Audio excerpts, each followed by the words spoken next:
नमस्कार साथियों, मैं अजय कुमार। दिल्ली में आर्टिफिशियल तरीके से बारिश करवाने की कोशिश की गई, कृत्रिम तरीके से बारिश करवाने की, और दिल्ली के किसी भी इलाके पर एक बूंद भी पानी नहीं बरसा। यह कोशिश क्यों की गई और एक बूंद भी पानी क्यों नहीं बरसा? चलिए इस वीडियो में हम इसी विषय पर बात करते हैं। दिल्ली भारत की राजधानी है। तकरीबन 2 से 3 करोड़ के आसपास लोग वहां पर रहते हैं और प्रति वर्ग किलोमीटर देखा जाए तो 14,000 से 15,000 का घनत्व है। 1 वर्ग किलोमीटर में इतने ज़्यादा लोग रहते हैं। और एक लिहाज से यह देखा जाए तो उत्तर भारत में जो रोजगार के केंद्र है बड़े, उसमें दिल्ली शामिल होगा। अगर शिक्षा बढ़िया लेनी है दिल्ली जाइए, ढंग का कोई रोजगार चाहिए तो दिल्ली जाइए, और बहुत बड़ी आबादी जाकर के दिल्ली में सेटल होती है, दिल्ली उनको संभालती है। ऐसे में जो उस भूभाग की कैपेसिटी है उससे बहुत ज़्यादा लोग वहां पर रह रहे हैं, और ये सब काम करते हैं, काम के बदले में पैसा लेते हैं और उस पैसे का उपभोग करते हैं। मतलब ऐसा नहीं है कि खेती किया गया, अनाज आया, अनाज को खाया गया, फिर खेती किया गया, ऐसा नहीं है। सब काम कर रहे हैं, उसके लिए पैसा लेते हैं और उसके लिए उपभोग करते हैं। उपभोग के लिए ट्रांसपोर्टेशन है, यातायात की बढ़िया व्यवस्था है, पावर सेक्टर है, एनर्जी है, ये सब उपभोग करवाने के माध्यम हैं। और आपकी जेब में पैसा होना चाहिए, इसलिए जबरदस्त उपभोग होता है।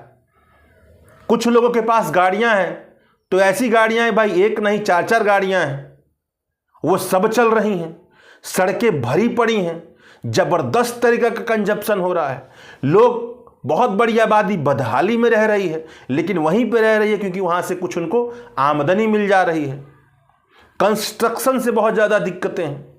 ये सब मिलकर क्या करते हैं, एक ऐसे शहर का निर्माण करते हैं जो बहुत ही ज़्यादा अपने गहरे प्रारूप में बहुत ही ज़्यादा गड़बड़ है। इतना गड़बड़ है कि वह स्वाभाविक तौर से प्रदूषण, स्वाभाविक तौर से ऐसा माहौल पैदा करता है जो जहरीला है, लोगों के लिए रहने के लिए नहीं है। और यह बात एक स्थापित तथ्य की तरह मौजूद है।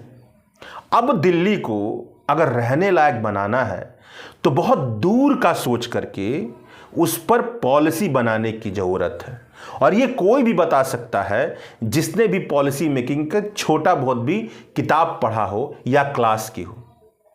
और बहुत बड़ा भारत का स्ट्रक्चर है, प्रशासक का स्ट्रक्चर, नेता चुने जाते हैं, एडमिनिस्ट्रेशन स्ट्रक्चर है। लेकिन ये सब मिलकर के दिल्ली को जिस तरह से चलाना चाहिए ताकि वहां के लोगों की जिंदगी में जो हवा है बह रही है वह जहरीली ना हो, इसका निदान निकल सके, वैसा कोई काम नहीं करते हैं। यह स्थापित तथ्य है कि नवंबर के महीने में दिल्ली की हवाएं धुंध की तरह दिखने लगती, लेकिन वो धुंध होती नहीं है, वो प्रदूषक कण होते हैं। PM 2.5 और PM 10 की जो पॉल्यूटेंट है उनकी मात्रा बढ़ जाती है, उसकी परत आंखों के सामने समंदर की तरह दिखाई देती है और लगता है कि धुंध है, बादलों या कोहरा है वहां पर, लेकिन ये सब वहां पर रहता है। और वहां पे जाकर अगर खुली हवा में आप सांस लीजिए तो निश्चित है कि वह जो सांस आप ले रहे हैं, जो हवा अपने भीतर ले रहे हैं, वो आपको नुकसान पहुंचाएगा। जहरीला हवा आप ले रहे हैं। ये दिल्ली की हालत है और इन सबको दूर करने के लिए ही पॉलिटिक्स बनी है। एक संदर्भ में देखा जाए तो राजनीति का यही काम है कि जो सामूहिक परेशानियां हैं जिन्हें एक व्यक्ति हल नहीं कर सकता है, जो सामूहिक परेशानियां हैं उन्हें खत्म करने के लिए, उन्हें कमजोर करने के लिए पॉलिटिक्स होनी चाहिए। और सामूहिक परेशानी एक प्रदूषण है, इन्वायरमेंट का चैलेंज है, इसको खत्म करने के लिए पॉलिटिक्स होनी चाहिए। लेकिन पॉलिटिक्स इस पर कोई काम नहीं करती है।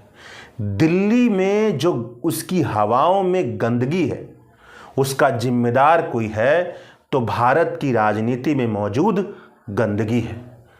हवा, पानी सब दूषित है, रहने का इलाका दूषित है, लेकिन यह सब इतने बड़े मुद्दे नहीं बनते कि लोग इन मुद्दों से प्रभावित होकर के सरकार चुने, क्योंकि इस तरह से राजनीति का विमर्श ही नहीं होता है। सेंटर में मोदी सरकार है और स्टेट में भी वहां पर मोदी सरकार है। कठपुतली रेखा गुप्ता नाम की वहां पर सीएम है, लेकिन सबको पता है कि वह पूरी तरह से मोदी गवर्नमेंट ही चला रही है। पार्टी भी एक है, कठपुतली सीएम है वहां पर। तो जिस तरह से दिल्ली को संभालने के लिए कदम उठाए जाने चाहिए ताकि दिल्ली संभले, उसकी हवाएं ठीक हो, वो लॉन्ग टर्म के कदम हैं। तब जाकर के वह साफ सुथरा बनेगी या उधर बढ़ेगी। लेकिन उस तरह के कदम नहीं उठाए जाते। एक साधारण सी बात है, पटाखे क्या जलाने की जरूरत है दिल्ली जैसे शहर में, जब यह पता है कि नवंबर के महीने में स्थिति खराब हो जाती है, क्योंकि पश्चिमी विक्षोभ आता है भूमध्य सागर की तरफ से। आते आते हवाएं दिल्ली के ऊपर हल्की हो जाती हैं, बहना बंद कर देती हैं, कमज़ोर हो जाती हैं, और जो पार्टिकुलेट मैटर है, प्रदूषक तत्व है, वह जाकर के इन हवाओं से चिपक जाता है। वह डिस्पर्स नहीं होता है, फैलता नहीं है, और हर साल ये दिक्कत होती है। नवंबर दिसंबर वहाँ पर रहने लायक नहीं होता है, जहरीला होता है। जब यह स्थापित तथ्य है तो दिवाली के समय पटाखे फोड़ने की क्या जरूरत थी भाई? लेकिन नहीं, पटाखे फोड़वाए गए, ग्रीन पटाखों की इजाजत ली गई। इस तरह की हरकतों से बचा जा सकता था। जो आसपास में पराली जल रहा है पंजाब और हरियाणा में, उसकी सुचारू व्यवस्था करने की बहुत लंबे समय से बात की जा रही है, लेकिन वह भी नहीं हो रहा है। तो जो मजबूत कदम उठाए जाने चाहिए जिससे वायु प्रदूषण पर हमला होता है, वैसे कदम नहीं उठाए जाते हैं। तो कदम कैसे उठाए जाते हैं? कदम तो कुछ ना कुछ उठाना ही है, क्योंकि खतरा नवंबर में क्या हो जाता है, जानलेवा बन जाता है। ऐसा तो नहीं है कि खतरा बहुत दिनों बाद दिखे, सालों साल बाद दिखे, कि कुछ भी होता रहे। जब चीजें आकर अचानक से टकराती हैं तब तो राजनीति को असर डालेंगे ही। तब राजनीति जो है, जो छवियों पर चलने वाली राजनीति है, मीडिया द्वारा प्रचार पर बनाए गए चलने वाली जो राजनीति है, कुछ ऐसा नुक्सा निकाल के पेश करती है जो बहुत दिलचस्प और लोग लगे वाह कमाल हो गया। तो वहीं पर यह निकल करके आया कृत्रिम बारिश का नुक्सा। आर्टिफिशियल तरीके से बारिश करवा देते हैं। जब आर्टिफिशियल तरीके से बारिश करवाएंगे तो पार्टिकुलेट मैटर सतह पर आ जाएंगे और उसके बाद थोड़ी राहत मिल जाएगी। यह काम करवाने की को देखिए, वह भाजपा जिसकी यह चाहत है कि पूरे हिंदुस्तान में यह विचार फैले कि लोग यह कहें कि उनके जीवन में जो कुछ भी हो रहा है वह मंदिर की वजह से हो रहा है, एक अंधा साम्राज्य फैले, उसने विज्ञान का सहारा लिया कृत्रिम तरीके से बारिश करवाने के लिए। आईआईटी कानपुर की एक छोटे से विमान को लिया गया, आसमान में उड़ाया गया, करोड़ों रुपए इस पे खर्च हुए हैं, जो अखबार है वह बता रहे हैं, और वहां से बादलों पर सिल्वर आयोडाइड और नमक के पार्टिकल का छिड़काव हुआ 3 से 4 किलो के आसपास। दिल्ली के कुछ इलाकों में, सभी जगह के बादलों पर नहीं, दिल्ली के कुछ इलाकों में यह प्रोसेस इस तरह से काम करता है। बुनियादी बात यह होती है कि जलवाष्प जब धूल के कणों के आसपास इकट्ठा होते हैं, संघनित होते हैं, तो बादल बनते हैं। और वही जब बादल तापमान ऐसा हो जाए कि वह पानी में तब्दील हो तो बारिश हो जाती है। तो यह स्थिति ये होती है कि जब छिड़काव किया जाता है, क्लाउड सीडिंग की जाती है, कृत्रिम तरीके से बारिश करवाने का मतलब यह नहीं होता है कि बादल बनाए जा रहे हैं नए तरीके से।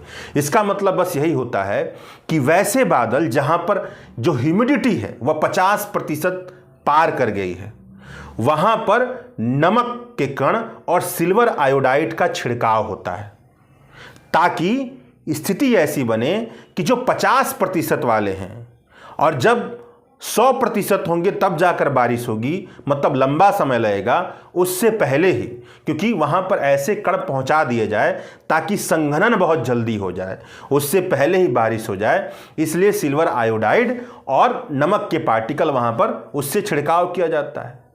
अब इस पूरी स्थिति में बहुत ज़्यादा टेक्निकल चीज़ें हैं, जिसमें सबसे बड़ा टेक्निकल चीज़ तो यह है कि मॉइस्चर जो है वह ठीक ठाक होना चाहिए। ऐसा नहीं है कि वहाँ पर आर्द्रता जो है वह 10% और 5% हो और हम नमक का छिड़काव करें या सिल्वर आयोडाइड का छिड़काव करें, क्लाउड सीडिंग करें तो बारिश हो जाए।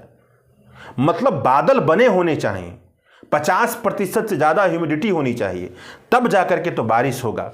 तो ऐसी स्थिति नहीं थी, वो धुंध ही था, सब कुछ बादल बने ही नहीं थे, बहुत कम बने हुए थे, तो वह बारिश नहीं हो पाई। फिर से कोशिश की गई, फिर से वैसी स्थिति हुई, मॉइस्चर की मात्रा कम है। और इसमें सबसे बड़ी चीज़ यह पहचानना है कि कितना मॉइस्चर है वहाँ पर। इस पहचानने की टेक्नोलॉजी है भारत के पास और दुनिया के पास, लेकिन मौसम विज्ञान में टेक्नोलॉजी हमेशा सटीक तरीके से काम नहीं करती है, वो संभावना ही बताती है। तो यहाँ पर संभावना ही पता चलता है, तो वो ढंग से काम नहीं कर पाई। और अभी तक इस पर बहुत ही कम स्टडी हुई है। मतलब ये प्रयोग किया गया है दुनिया के कई इलाकों में जहां पर सूखा पड़ता है, वहां पर बारिश करवाने के लिए, लेकिन इसकी जो स्टडी है कि इसके नुकसान क्या होंगे, कितनी मात्रा में बारिश होगी, क्या क्या दिक्कतें हैं, उस पर बहुत कम स्टडी हुई है।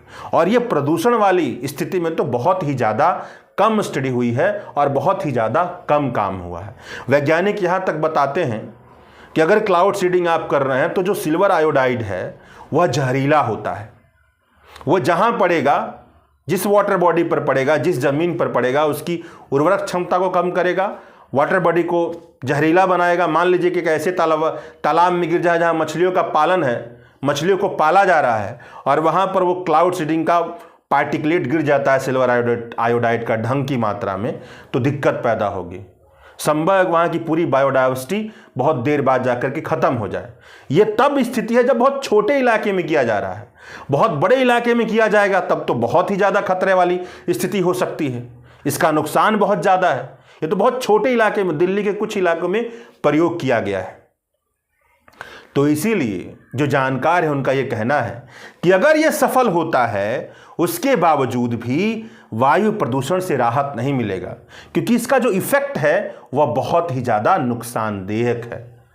और यह भी है कि पार्टिकुलेट मैटर केवल नीचे बैठेगा, वह हवाओं से जाएगा नहीं।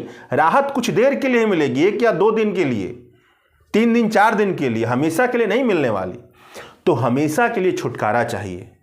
तो जो हवाओं में गंदगी है, दिल्ली की हवाओं में गंदगी, उसके लिए लॉन्ग टर्म प्लानिंग बनाकर इसको खत्म करना पड़ेगा। और इसके लिए जरूरी है कि पॉलिटिक्स जो है, नरेंद्र मोदी की जो पॉलिटिक्स है, भाजपा की जो पॉलिटिक्स है, आरएसएस की जो पॉलिटिक्स है, वो साइंटिफिक टेम्परामेंट के हिसाब से सोचे और उस हिसाब से पॉलिटिक्स करे, तब जाकर के इस गंभीर परेशानी का कुछ ना कुछ अंत होगा।